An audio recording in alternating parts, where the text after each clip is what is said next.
You go fishing every week. Enough! You catch girls instead of fish? You've got to be kidding me. I'm talking too fast, and my husband on the phone is just getting anxious. Of course, I'm not going to forgive him. That's how much damage this man has done. I don't want to see your face again. I hope you regret it soon enough. My name is Lisa. I'm a 35-year-old housewife. My only daughter, Ava, graduated from college a while ago and started working in the spring. At the same time, she started living alone, but she seemed to be having a hard time balancing work and housework, which she's not used to. Whenever a weekend comes around, she calls for help. Help me, Mom! I can't clean my room at all. I feel sorry for her, but I'm still tired of myself for not being able to let go of my child. But I am so happy that she relies on me that I end up spoiling her. It seems my husband is the same way. Are you going to Ava's again? You'd better watch out for any sign of a man. What are things to say? Brian, my husband, and I were classmates in college. And we started dating at a class reunion. We got married after 3 years of dating. A few years later, we had Ava. And I worked part-time for a little while, but I've been a stay-at-home mom for the past few years. I was able to concentrate on raising her child, and Ava has grown up to be a good, honest child. Of course, I am grateful to my husband for creating this environment. I had no idea that he had betrayed me. Well, I'm off then. On his day off from work, my husband went fishing without a care in the world. He got hooked on fishing when his boss invited him to go fishing. He has all kinds of equipment and goes fishing every time he has a day off these days. I was a little happy that we would be able to spend more time together as a couple, now that we had finally finished raising Ava. In reality, however, that was not the case. Although we did not have any conversation, I was feeling a little inadequate. My daughter ever said to me with a disappointed look on her face, "Dad is an idiot, leaving you alone." "No, honey, I am grateful to your father." I said that because I knew she wouldn't want to see her parents not getting along. I had no choice but to put some words together. Besides, I felt that married couples in the world are like us. My husband is the only son, and we built our current house near in-laws' house to take care of them in the future. Some of our friends said it was unbelievable, but it didn't bother me. The reason for that was my in-law. "Is Lisa home? I made too many sweets, so I brought some to share with you." My energetic mother-in-law shouted at the front door. Ever since I got married, my mother-in-law, my husband's mother, has helped me a lot. Whenever we fight, she always took my side. When I had a hard time raising my Ava, she was always there for me.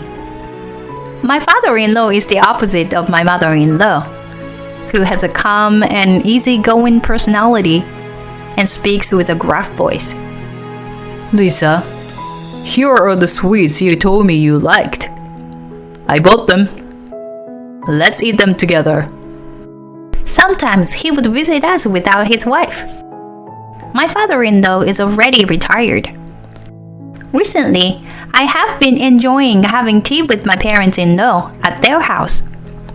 However, my husband doesn't seem to pay much attention to his own parents. When I talk about my parents-in-law, he just goes from one ear to the other. Still, he seems to be grateful to me. "Thank you for being good friends with my parents." I was happy to hear him say that from time to time. However, my mother-in-law seems to want my husband to be a little more involved in this circle. Why don't we invite Ava too, and we can all go on a trip together once in a while?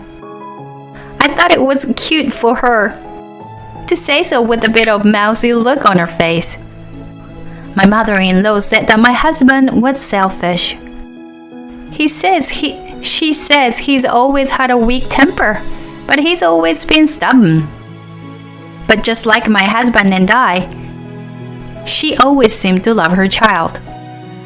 It made me chuckle to think that no matter what generation you are from, things never change.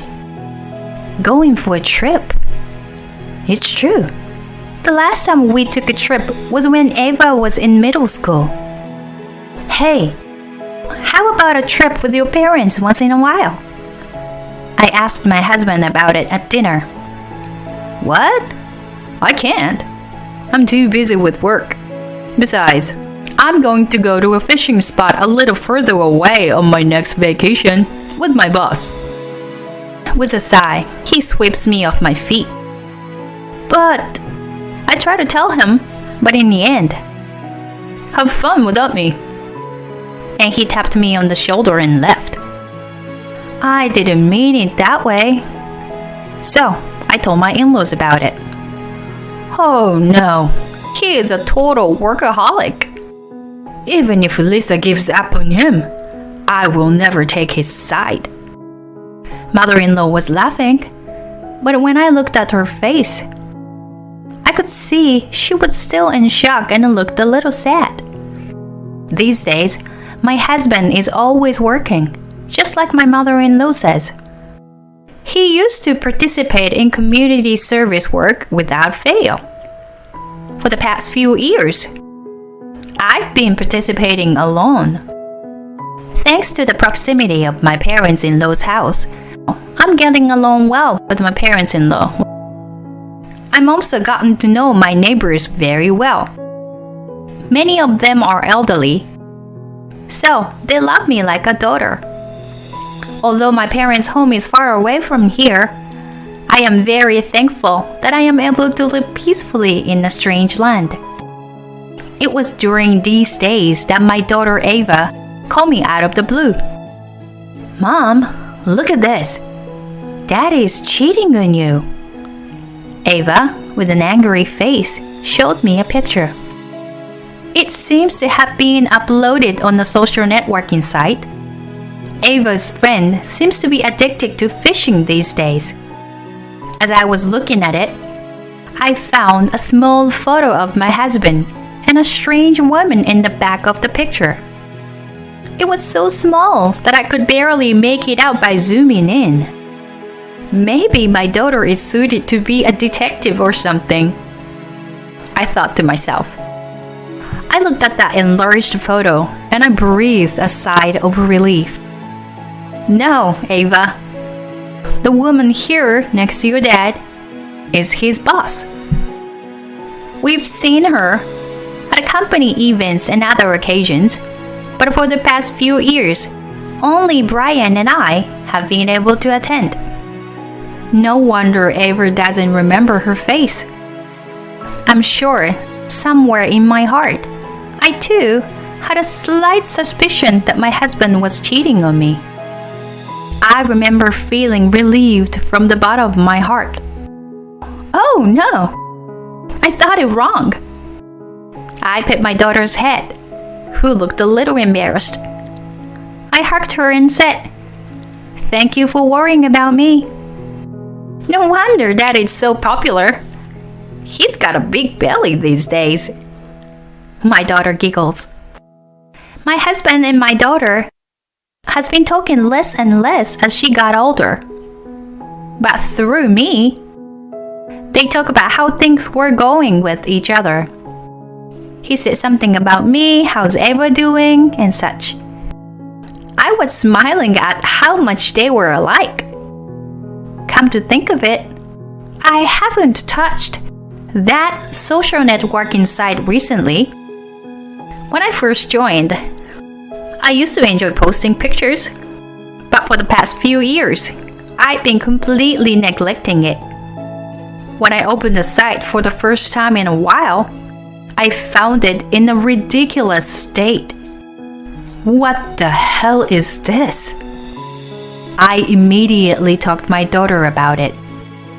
After that, my husband's attitude has not changed in any way, while I spent my days in a state of uncertainty. Maybe he is worrying about my attitude, or is there something he's doing behind my back? Lisa, you haven't been well lately, my husband said with a worried look on his face. Nothing. But sometimes your parents seem lonely, so you should go out with them, I replied with a smile. Right. Okay. I'm going to visit my parents on my next day off, he said in a noisy voice. It doesn't even have to be a vacation. It's so close. You should go now. That's what I thought. My husband spent his next holiday as he declared, doing all sorts of things he could do for his parents-in-law. The next day, my parents-in-law came to tell me about the day with a smiling face. They looked so happy. We went fishing together, but the fish Brian caught was bigger. I was so disappointed. My father-in-law smiled happily. On the way home from fishing, they had tea together at in-law's house. It was the first time in a long time that the family had a chance to get together. My parents-in-law seemed so happy about it. I had no idea at that time that something terrible would happen a few days later. That day, my husband left home early in the morning as usual. I asked him where he was going. He said, I'm going fishing with my dad, and that he had a good time with me the other day. I'm glad that he was happy. Well, I'm off then. He was strangely excited to go fishing with his father. I gave him a cold look. I had plans to go shopping with my daughter that day, so I went to the meeting place. It was a very hot day, with a maximum temperature of 96.8 Fahrenheit. While Eva and I were cooling off in a cafe, my phone rang. It was my mother-in-law's name on the screen, and I thought to invite her here, so we'll have a tea party. Lisa, come quickly. My husband collapsed. Hearing my mother-in-law was panicking, I was very upset. Eva, who was standing next to me, also looked worried about what was going on. I took a deep breath and listened to my mother-in-law's story. And it seemed that my father-in-law had been rushed to the emergency room with a heat stroke. A fisherman found him lying alone in a fishing spot. And a neighbor who happened to be at the fishing spot and knew my father-in-law contacted my mother-in-law. That's when a question came to my mind. So I called Brian, thinking he should be at the fishing spot. But I couldn't reach him at all. But he said he was going fishing with his father today. I had never heard such an anxious voice from my mother-in-law, who was always smiling and cheerful. So I started to tear up as well. Eva is with me now. We will be right there soon. It's gonna be okay. I hung up the phone and rushed to the hospital with my daughter. I called my husband on the way to the hospital, but he didn't respond. What are you doing at a time like this? I'll never forgive you, I thought to myself. When we arrived at the hospital, it seemed that the treatment was over and my father-in-law had already been moved to a hospital room. When I entered the room, I found my father-in-law asleep with an IV connected. My mother-in-law was sitting hopelessly beside him. According to my mother-in-law's explanation, my father-in-law's body temperature was 104 when he was brought to the hospital. I looked at them with tears in my eyes. My husband finally called me on my phone. Hello? My husband sounded very upset, as if he said something in my low voice. Oh, Lisa? I lost my father. Do you know what happened? He said such a silly thing. I guess my husband thought something was wrong, that I didn't say anything. We split up as soon as we got to the fishing grounds. That's a beginner, you know. So, I went a little further out to an advanced fishing spot. When I came back, he was gone. He left on his own. That's terrible, don't you think? He laughed. Your father is in the hospital right now, and it's your fault. What? I told him quietly. I got angry at him for saying nothing but what? You go fishing like a fool every week. Enough. You catch girls instead of fish? You've got to be kidding me. That's what I yelled and hung up the phone. When I returned to the hospital room, I found my father-in-law awake.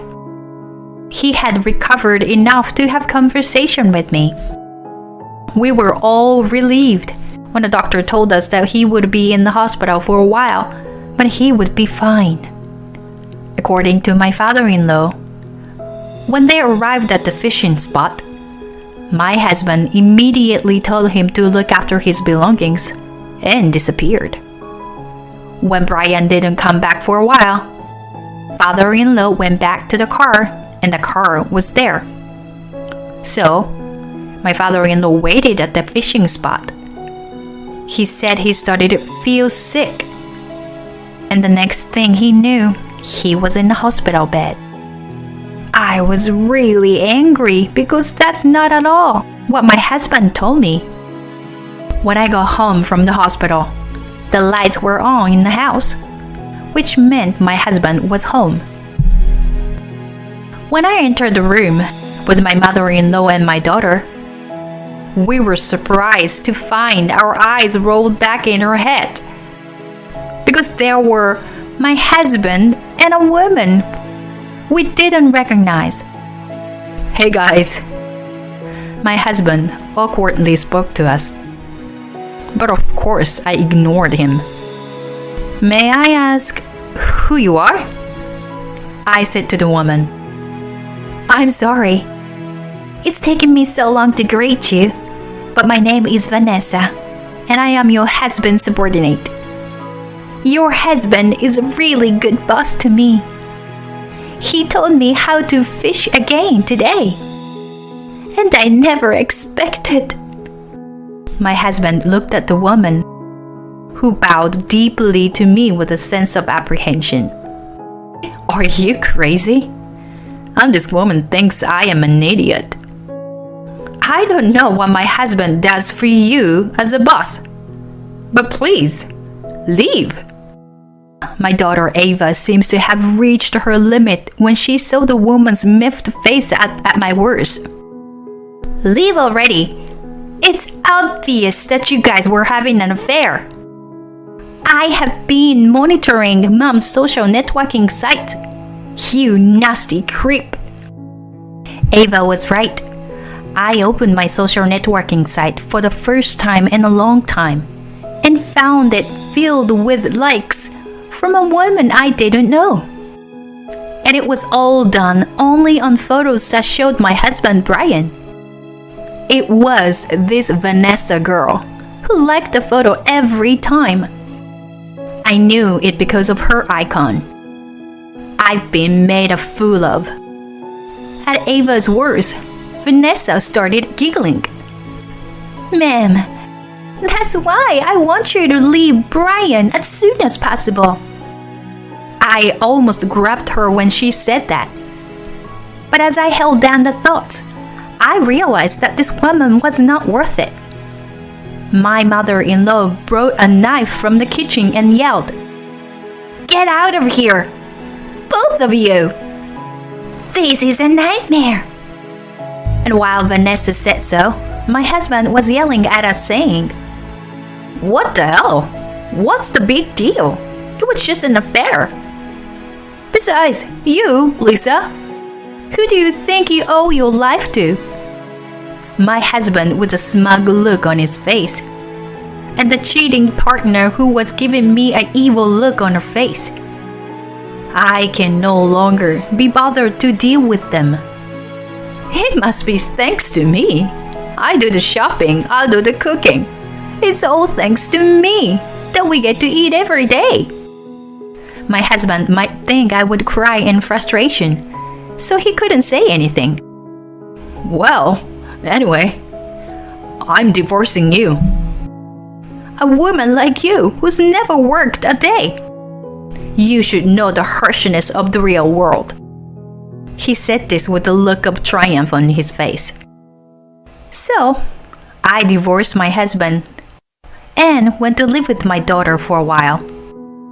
Apparently, my ex-husband had been having an affair for several years. I guess Vanessa got annoyed with my ex-husband who never got divorced. So she started messing with me through my social networking site. She's happy to be married to Brian, and she's happy to pay the alimony. It seems like fishing was always Vanessa's hobby. The day my father-in-law collapsed, they met up there, and fishing together in a secluded spot where not many people were around. So much so that you didn't even notice the ambulance sirens went off. Were you too stupid? I couldn't help but wonder. This wasn't the only thing I thought was disgusting. My ex-husband's boss was also having an affair with one of his subordinates, and they used to fishing as an excuse to have weekly secret meetings. I felt nauseous when I found out that sometimes they went straight to a hotel. The picture my daughter showed me at the beginning was the scene of a secret meeting. It was so easy for them not to know who was watching them at any time. I had my revenge on my ex-husband, who had the look of triumph on his face. "Look, Mom, that woman is seriously in trouble." My daughter showed me a picture. It was a picture of Vanessa's secret social networking account. Of course, there were pictures of my ex-husband and his ex-boss and their affair partners, including Vanessa. And in the pictures, they are holding hands in the hotel room. It was a treasure trove. You should know the harshness of the real world. What a saying. I later anonymously sent the photo to my ex-husband's company. Of course, upper management was furious, and my ex-husband and his boss got demoted. I don't know how humiliating that must have been for the former subordinate to become his boss, but he got what he deserved. It seems Vanessa left the company prematurely after she and my husband got married. The house is still mortgaged. The ex-husband's salary must have dropped considerably after he was demoted. And most importantly, look, that's her. She is not a good woman for kicking Lisa out. The neighbors are giving Vanessa the cold shoulder. She's been fighting with Brian a lot lately, saying it wasn't supposed to be like this, and it's not what she expected. I don't care. It's a mistake to think that you can live happily after destroying someone's family. You should know that. The real world is not that easy. After my ex-father-in-law got out of the hospital, he said, I am ashamed to have such a stupid son. I don't want to see him ever again. So, they sold the house and moved into a senior care facility together. Even without this incident, they had been talking about it for a while and had decided to apply for it. We never intended for you to have to take care of us. Thank you for being so good to us, Lisa. My ex-mother-in-law told me that. I still go visit them with my daughter Ava twice a month. We are going on a one-day trip with permission to go out of town. Even though Brian and I were divorced, they are still very important to me. And as for me, although there is some sum of money for alimony, I am 35 years old with almost no social experience. What on earth can I do? And then my daughter Ava asked me things I was good at. Well, housework, I answered with a laugh. That's perfect, she replied with a straight face. With a puzzled look on my face, my daughter told me that there was a profession called housekeeping. This seemed to be my calling. Although I was only cleaning and cooking, my clients were very grateful. My ex-husband would thank me for taking care of in-laws. But when it was just my husband and I, he never thanked me for anything because he took it for granted. I love my job. Last month, I was nominated for first place and won the MVP award. Ava is working hard too. Before I realize, she has improved her cleaning and cooking skills. The other day, she made my favorite omelet. She buys the same seasonings and ingredients as mine to make it taste just like mine. I love my daughter who talks with a little shyness. I hugged her tightly and said, "Thank you." Now that my income is increasing, we are planning to move to a bigger apartment next month. Recently, my daughter and I have been making rounds of real estate agencies on our days off. What do you want for dinner? Whatever you want, Mom. It's on me today. I wondered what was going to happen, but it looks like life is going to be a lot of fun from now on.